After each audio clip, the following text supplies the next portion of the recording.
I know being a mom is incredibly rewarding, but what about those dreams you put on hold? At Black Girls Fly, we're on a mission to reignite your passion for aviation. I'm calling out all women in their late 20s and 30s. Whether you've paused aviation for your family or career, it's time to take flight again. Black Girls Fly is here to support you on your journey. We understand the challenges, the dreams, and the desire to return to what truly makes your heart soar. Follow us on Instagram at Black Girls Fly Inc., and we'll catch you in the skies. All right, so today I'm joined with Marilyn, and we are going to be talking about mental health, and not in the capacity that you think of. We're uncovering a number. If you or someone you know has a mental health crisis, please dial 988 in order to speak with a professional. Now, let's get started and into this episode. This is Claudia, and you're tuned in to She Built Success.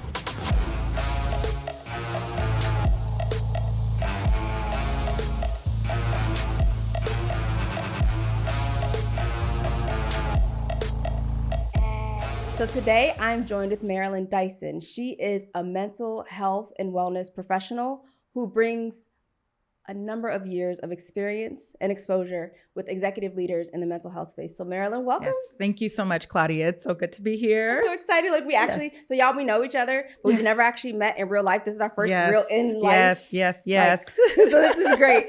So we're just gonna kick it like we normally kick it. Absolutely. So let's just go jump right on in it. Can you give us a little bit of background about you? Kind of, because I know you're not originally from the DMV. Right. So yeah. So I hit the DMV about 15 months ago. Mm-hmm. I'm from Los Angeles originally and started working here 15 months ago. I have to give a little plug that I have a baby bison up the street at Howard University.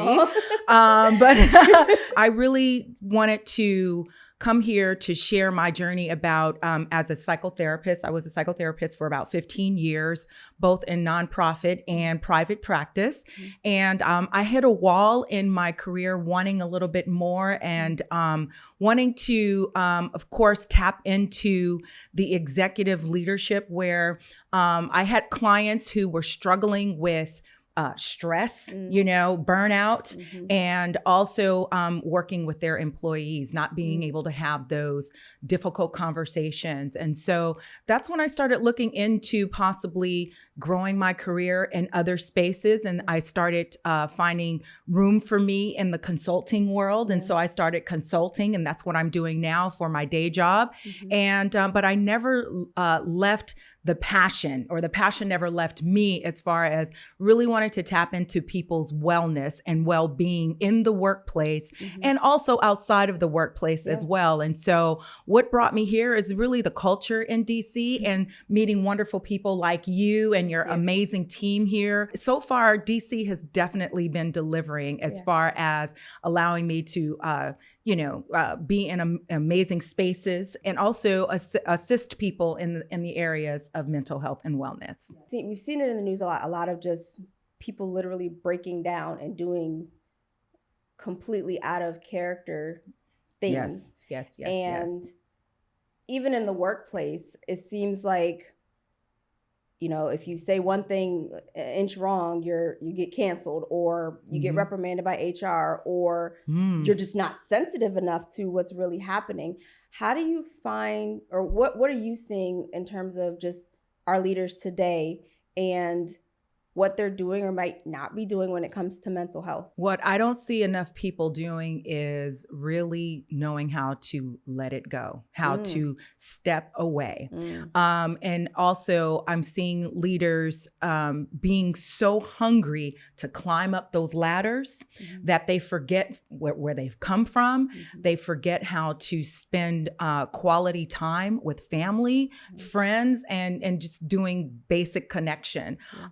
I actually grew up in the church, even though today I don't really go very much, but the spirituality is a big part of my life. And I feel like a lot of people have kind of lost that touch as far as, not being connected spiritually, whether it is going to church, whether it is meditating. Right. But I find that as kind of a lost art or a lost way to stop and go in deep and connect with their higher self. And so that's what I'm seeing a lot in personal world as well as business world. It's funny you mentioned that because mental health clearly spans everything. It's the whole person, right? Yes. Do you I know we were talking before we started, and we were talking about just some of the resources that are available and what people can do. I'll let you share because I don't want to steal your thunder, but I will say it was something that I did not know about until you and I were having the conversation. So. Yes, absolutely, Claudia. So one of the things that people don't know about is the number of dialing 988. And what 988 is, it's an emergency number for mental health crises or suicide. Typically, what we know, people dial 911 if there's an emergency, right? But we have, public officers who are not equipped to assess a mental health situation. And so we know that a lot of police officers has come out with their guns drawn. And unfortunately, we've lost a lot of lives and cases, especially in 2020, it was just off the hook. And so if we had a number at that time with 988 with certified professionals on the other line, talking people down, or even sending, psychological emergency teams out on the scene, we would have saved a lot more lives. So 988 has been around for at least 2 years now. I am working on some campaigns to help bring more awareness to 988. And so I would like to say now to anyone, dialing 988 is the way to go when someone is facing a mental health crisis. I know when we were talking, I only knew about 911 and just the fact that there is a line now, an established line with trained professionals that are able to handle those type of situations. I think it's something that just as a society, we need to be more in tune with. Absolutely. I mean, it might not be that you particularly going through that situation, but being able to know if you see someone that might be going through that or struggling somewhere in there, that they have a resource to be able to turn to hopefully turn things around for their good. Not that I know everything, but the fact that I didn't know that did actually bother me a little bit because mental health is so top of mind and prevalent. I think that just you even, one, mentioning it, but two, having the tenacity to be able to speak on it and build a campaign around it and get the word out, right? Yes, absolutely. It starts with getting the word out. We're talking about it now. And a lot of people still haven't heard about it. When I mention it, they're like, no, I haven't heard of 988. And so I do want to give a footnote on this, though, the fact that we are still, and when I say we, I mean, I'm working with my company and I'm also doing things independently to put the word out there. There is still a big need for licensed professionals to be on that line. And so we also need to start to be a lot more aware of building or writing policy where people are funded better or, paid better to get licensed professionals or trained professionals to answer those calls, because in a lot of states, they're being wired still to people who are not, in that space yet. So we're still, I think that society, the government and other organizations are still trying to get licensed professionals and people who can appropriately answer those calls. So it's still in the infancy stages, but it's still a resource for now. Absolutely. And I think hopefully, I know there's been a shortage of just mental health professionals, even being able to get in to see one, there's a wait list. So again, just can't emphasize it enough. And I'm so glad you brought it to light. But 988, if you or you know anyone who might be going through that, I encourage you definitively, please call that number and, let's get some corrections or some, just get the word out is what I'm trying to really say. Yeah, it can save a life. Exactly. But, what do we do if someone is threatening to kill themselves or take their own lives or to hurt someone else? The first thing people want to do is dial 911. Right. And police officers, again, they're just not equipped to take care of those calls. Yes, absolutely. And I think it's interesting. So I'm a student pilot now. Yeah. And so thank you. I'm more in tune in the aviation space and what that looks like. And a lot of what but there have been a number of articles, and I know I've shared some with you, of just, I'll say maybe burnout, stress. I can't say all of what attributes it, but the pilots are mentally just not making the best decisions, and thereby it impacts them. But then at the same time, there's not enough light being shed on the fact that there is an issue in that space. And I know, and I'm gonna say this, I think that when we bring awareness to something, in this case, mental health, it's important to understand that everybody does not receive that type of information the same way, even with good intent. Mm-hmm.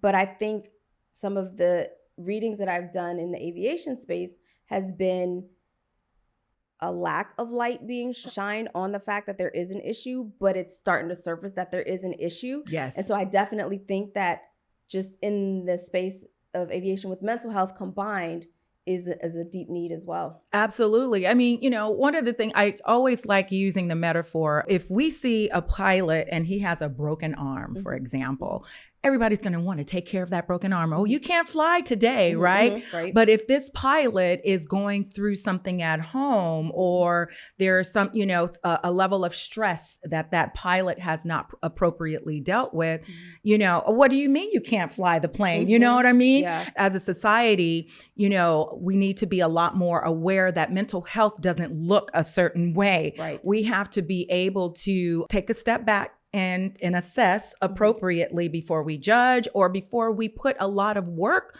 on certain people, not just pilots, obviously, but people in very, I guess, demanding positions. Right. Mental health doesn't have a look, or it doesn't have a face. I know this is a heavy topic, but I feel like it's a topic that needs to be talked about because, and it's kind of why we're sitting on this for a little bit, because I want people to understand the importance. And just like you said, it doesn't have a look, it doesn't have a career, it doesn't have, everyone has a mental state. And just being able to care and nurture for that mental state, whether it's with a professional or the fact that you need to call 988, do it. Yes, absolutely. Yeah. Absolutely. Yeah. And nowadays, we're making it easier now. People can have some type of mental health support on their iPhones, right? Or their cell phones. And even though it is not always ideal, because sometimes seeing someone in person, it's, it depends on your style. Like for me, I actually would rather sit in a room with someone, but I've conducted therapy online, and I have been on the other side as a client, online, but they're making it so where you can start, reaching out to getting help on your cell phone. We have several different apps nowadays that can, either connect you with a mental health professional, or you can get it right there on that particular platform. Yes, absolutely. And in that vein, because obviously this is your line of work, where do you see yourself bringing in mental health and your version of success? Wow. That's a heavy question. My level of success is, I really hate to sound lame, but it's just my internal peace. That's success for me. Not lame. Okay. My internal peace. And when you stop wanting, when you stop being hungry, that's when it's over. And success for me is, the next, what's next? You know what I mean? It's not a status. It's not a title. My success is really, honestly, the connections that I make with people. And again, my inner peace, that is my success. Listen, we all need that peace, because the world be trying us. Oh, it tries the world and people that we love. Everybody be trying us, right? We all have our different ways of, dipping into our inner peace. But, my way is just simply reading books, that I relate to as far as the subject matter, listening to amazing podcasts, a little plug there. And then meditation, time alone. Yeah. Time alone. People sometimes feel like they're missing out, or maybe they're, am I depressed? No, time alone is very therapeutic. Yes. And exercise, there's a list of things that I personally do to maintain my inner peace. Yes. Do you have any hobbies? Oh, yes. I do have, again, it might sound lame, but flying. Yeah. I love traveling. I love exploring new restaurants and new cities. And really honestly connecting with my friends and family members over a fantastic meal. I do like to cook, and I do like to think that I am a nutritionist, because I'm always nerding out on, what vitamins to take for certain things, getting your gut right. That's a whole nother subject. Okay. But yeah, because if your gut is right, then your mental being is right too. And again, we could talk about that another time, but those are my hobbies, nerding out on nutrition and it seems like it's always food. Listen, I'm okay with that. Oh, yeah. Eating is my hobby. No, that's food brings us close, right? Yeah. Sometimes we're able to just let our guard down and have that communication or make a new friend. Absolutely. I think that food is a hobby today. Yes. And I know you mentioned you have two adult children. Yes. I like to say we all have many facets of us, right? So whether it's you're a business owner, you're a consultant, you're a mom, what is your, I guess, proudest moment as a parent with your kids?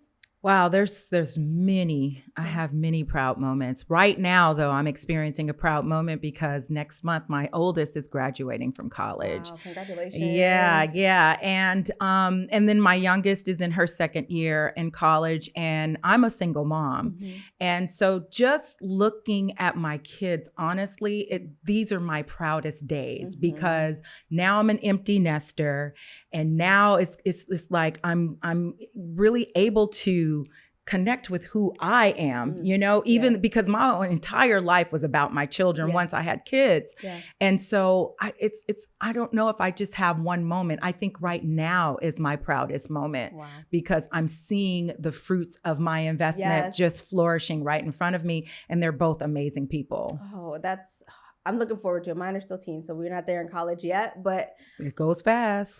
It goes really fast. It goes so fast. But it's important to really get to know who you are as a individual and not always someone's mom, because you can get really lost into that as well. Did you find, I know you said your kids, when they were coming up, that was your world, but did you find that you did get lost in that? Or do you think you've always had like a centering? I had a North Star. Okay.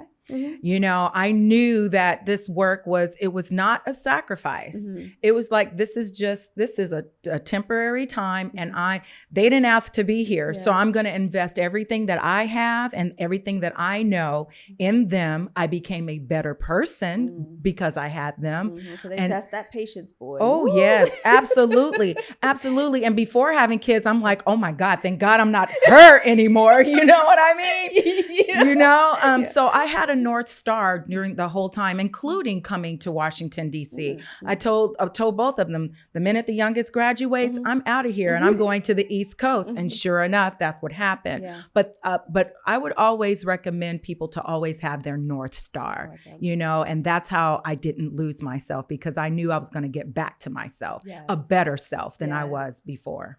Do you find that you're like, I look at life in seasons, right? So this season for me is a lot about just deepening my faith and being able to develop what I'm good at versus what my gifts are. Do you find that you also change? And I feel like sometimes it just be me, but I feel like you may have this experience, but do you find that your seasons change, or like the things, like what you're focused on for that moment, that time, whatever that time is for you, changes frequently? Mm-hmm. Let's say like multiple times in a year? Or do you find it's a little more static and consistent? Well, for me, it changes, and I actually was hard on myself. Like, can you just decide on one thing? You know what I'm saying? Mm-hmm. But if you think about it, first of all, you have to give yourself grace. Yeah. If it changes, it changes. Yeah. The world is constantly changing. It's constantly evolving. Mm-hmm. So why can't we? Very true. You know what I mean? Yep. So we have to give ourselves grace and be true to ourselves no matter what, because we are, like I said, we're forever evolving. Fashion evolves. The street we might be going down might be closed, or a favorite store might be closed. We have to be able to roll with the punches, roll with the change, and be okay with it. Yes. And so I'm frankly, I'm okay with changing my mind. Like the thing is that sometimes we are concerned about others judging us. Oh, she just said last week she wanted to do this, or wasn't she doing this last month? Mm-hmm. I would say change is good because that means you're growing. Yeah. But also you have to give yourself grace. Yeah. I think sometimes we are a bit, I'll speak for me, let me not say we. I am sometimes a bit hard on myself, because while I am adaptive to change, I don't want to go down a wrong path. Like I don't want to be at a point where I'm like, well, how did I get here? I don't ever feel like I am because I'm a lot of type. I'm not gonna say bit. I'm a lot of type A. Yeah. But sometimes it's like, okay, so are we good? Are we focused? Are we doing all the things everywhere? So I'm with you on change. Like I'm able to adapt. But I feel like sometimes I don't know. I might be in my head too much. Well, that I relate to that 100%, being in my head enough. And then sometimes with me, I might get just stuck for a while. Like I'm not moving on anything.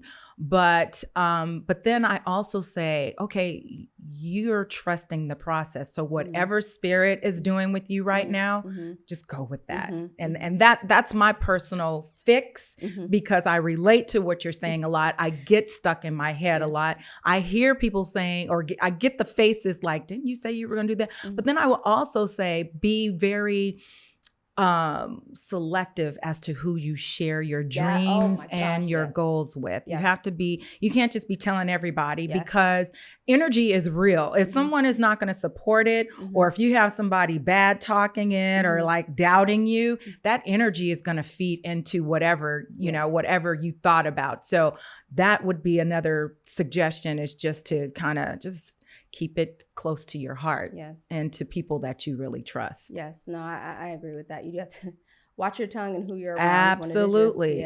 Absolutely. I know we again, this is another off-camera thing, but we were talking about 12-week year. Yes. I know I introduced you to this book.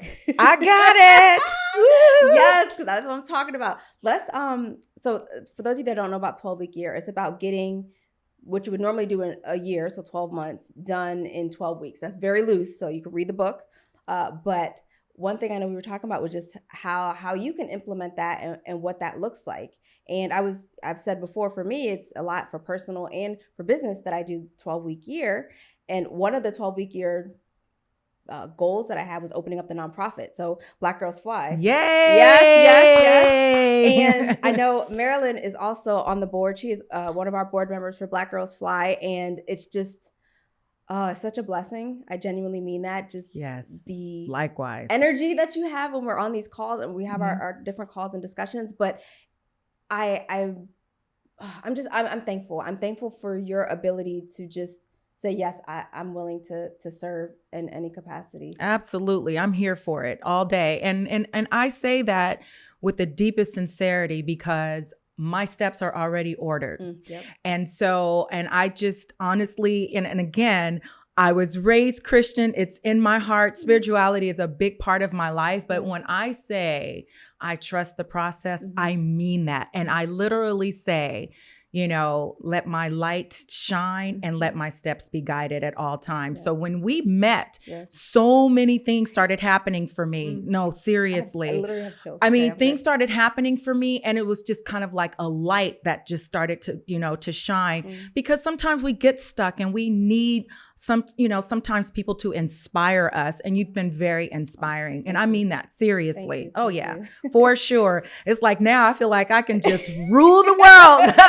But no, and that's another thing. We just, for our mental health, we need people like-minded around us, you know, supporting us, saying yes, or, you know, saying, well, you know, how about maybe this way, you know, and just maybe just people to support us and people that will have our backs. And, you know, if you know that your steps are ordered, then you don't have anything to worry about. Yes, For sure. Yes. One of the things I wanted to ask you before we wrap here is if you had a piece of advice that you could give a really close friend, what would it be for their mental health? For your mental health. Yeah. The first thing that comes to mind, because, you know, I can say so many things, but the first thing that comes to mind is loving yourself. But not the way people say it, where they just put like a, you know, sound bite. It's not a sound bite. Yeah. It's not about, oh, I'm gonna go get my nails done, or he's not acting right, I'm gonna go love myself and go buy me a purse. Right. That is not what I'm talking Tell 'em, about. Marilyn, It's tell not 'em. what I'm talking about. I'm talking about really being able to look at yourself in the mirror and name yourself and tell you that you love you, tell you that you're worth it, you know, and that your standards are at a certain place where you're not going to waver from that. You know, and I can keep going and going, but at the end of the day, really truly loving yourself. But what does that really mean? Yes. And that means the good, the bad, the ugly, your habits that you know you need to change, or anything, loving yourself where you are today. Yes. Really understanding what that means. Not going to go out and spend money. Oh, I need shopping therapy. Right. I mean, those things are great, Yes, right? Yes. But no, really getting in there deep. Yeah. Okay. And sometimes where it's dark, but still loving her, still loving him, no matter what. That's my advice. No, thank you so much. I want to thank you, Marilyn, genuinely for coming on. My pleasure. Thank you so much for asking me to be here. Absolutely. So many takeaways in this conversation. And I hope you are able to also take away from this conversation. I want to say, again, if you or you know someone that's going through a mental health crisis, please, 988 is the number that you dial for that. Yes. With that said, Marilyn, thank you so much. All right. My pleasure, Claudia. I'm here for it anytime. Thank you. Everyone, thank you for joining us on this episode of She Built Success. Tune in, stay tuned, drop a comment, like, and subscribe. You know, all the things on your podcast platform of choice. I'll catch you on the next episode.